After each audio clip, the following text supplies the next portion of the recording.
Hi friends, இது உங்கள் சுதா சமையல். இன்றைக்கி நம்ம பார்க்க போகிறது இட்லி தோசைக்கு சூப்பரான டேஸ்ட்டில் பூண்டு கார சட்னி தான் பார்க்க போகிறோம். பூண்டு விலை குறைவாக இருக்கும்போது இந்த மாதிரி சட்னி செஞ்சு ஸ்டோர் பண்ணி வச்சுக்கோங்க. இது வெளியே கூட வச்சுக்கலாம். 2-3 டேஸ் வந்துட்டு கெடாமையே இருக்கும். பேச்சுலர்ஸ் ஒர்க் போகிறவங்க இந்த மாதிரி சட்னி ரெடி பண்ணி வச்சுக்கிட்டிங்கன்னா உங்களுக்கு யூஸ்ஃபுல்லாக இருக்கும்.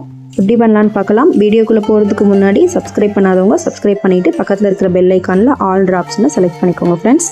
ஃபஸ்ட்டு இந்த ரெசிபி பண்ணுறதுக்கு கடாயில் 2 டேபிள் ஸ்பூன் அளவு நல்லெண்ணெய் சேர்த்துக்கலாம். செக்கு நல்லெண்ணெயாக சேர்த்துக்கோங்க, அப்போ தான் சட்னி நல்லா வாசமாக இருக்கும். இப்போ எண்ணெய் ஹீட் ஆனதும் மீடியம் சைஸ் எலுமிச்சம்பழம் அளவில் புளி எடுத்திருக்கேன். புளி வந்துட்டு சுத்தமாக பார்த்து சேர்த்துக்கோங்க. புளியில் கொட்டைகள் இருந்ததுன்னா அதெல்லாம் ரிமூவ் பண்ணிவிட்டு இந்த மாதிரி சேர்த்துட்டு நல்லா எண்ணெயில் வதக்கிக்கணும். ஃபஸ்ட்டு லோ ஃப்ளேமில் வச்சுட்டு நல்லா புளியை வதக்கி விட்டுக்கோங்க. நல்லா பொரிஞ்சு வந்துடும் புளி. இந்த அளவுக்கு நல்லா வதக்கினதுக்கப்புறமா நம்ம காரத்துக்கு மிளகா வத்தல் சேர்த்துக்கலாம். 10 வரமிளகாய் நான் இதுக்கு சேர்த்துருக்கேன். நம்ம காரத்துக்கு ஏற்ற மாதிரி நீங்கள் கூட குறைச்சி சேர்த்துக்கோங்க. நம்ம பூண்டு எந்த அளவுக்கு போடுறோமோ அதுக்கு ஏற்ற மாதிரியான நீங்கள் மிளகாய் வத்தல் சேர்த்திங்கன்னா கரெக்டாக இருக்கும். சட்னிக்கு நான் 1 கப் அளவு பூண்டு எடுத்திருக்கேன். 1/2 கப் அளவு பூண்டு எடுத்துருந்தீங்கன்னா அதுக்கு ஏற்ற மாதிரி 5 வரமிளகாய் சேர்த்துக்கோங்க. பூண்டு சேர்த்ததும் நல்லா இதை வதக்கி விட்டுக்கோங்க. 2 நிமிஷம் நல்லா ஹை ஃப்ளேமில் வச்சு வதக்கிக்கோங்க. ஓரளவுக்கு லைட்டாக கலர் சேஞ்ச் ஆனதுக்கப்புறமா நம்ம இதுக்குள்ளேயே நடுவில் உளுந்தம்பருப்பு சேர்த்துக்கலாம். நான் இதுக்கு வெள்ளை உருட்டு உளுந்தம்பருப்பு தான் எடுத்திருக்கேன். இதுக்கு பதிலாக கருப்பு உளுந்து கூட சேர்த்துக்கலாம், நல்லாயிருக்கும், ஹெல்த்தியும் கூட. பூண்டு உளுந்தம்பருப்பு நல்லா நமக்கு கலர் சேஞ்ச் ஆகி வரணும், அந்த அளவுக்கு நல்லாவே வதக்கி விடணும். இது கூடவே கொஞ்சமாக வாசத்துக்கு 1 கொத்தளவு கருவேப்பிலை சேர்த்திங்கன்னா நல்லா சட்னி வாசமாக இருக்கும்.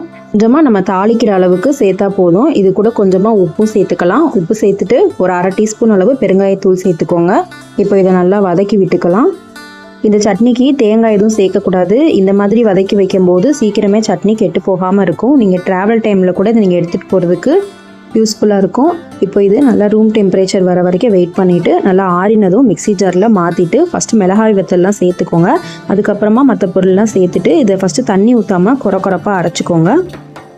இந்த அளவில் ஃபஸ்ட்டு பிளெண்ட் பண்ணி எடுத்ததுக்கப்புறமா கொஞ்சம் கொஞ்சமாக தண்ணி சேர்த்து நீங்கள் நல்லா மையாக அரைச்சிக்கணும். ஆரம்பத்திலே தண்ணி சேர்த்து அரைக்காதீங்க, கொஞ்சம் கொஞ்சமாக தண்ணி சேர்த்து அரைச்சிக்கோங்க. இந்த அளவுக்கு லேசாக ரொம்ப மையாக அரைக்காமல் ஓரளவுக்கு குறப்பாக நான் அரைச்சிருக்கேன். இன்னும் நீங்கள் மையாக வேணுனாலும் அரைச்சி எடுத்துக்கலாம். இப்போ அதே கடாயிலே நம்ம ஒரு டேபிள் ஸ்பூன் அளவில் நல்லெண்ணெய் சேர்த்துட்டு எண்ணெய் ஹீட் ஆனதும் 1/2 டீஸ்பூன் அளவில் கடுகு சேர்த்துட்டு கடுகு நல்லா பொரியட்டும். கடுகு நல்லா பொரிஞ்சதும் 1 கொத்தளவு கருவேப்பிலை சேர்த்துக்கலாம். கருவேப்பிலை பொரிஞ்சு வந்ததும் நம்ம அரைச்சி வச்சுருந்த சட்னி சேர்த்துக்கலாம்.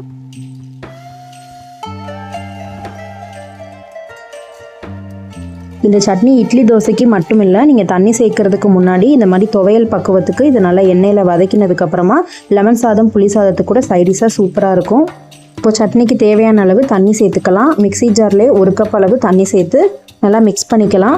லோ ஃப்ளேமில் வச்சு ஒரு 1-2 நிமிஷம் மட்டும் வச்சு எடுத்துக்கோங்க.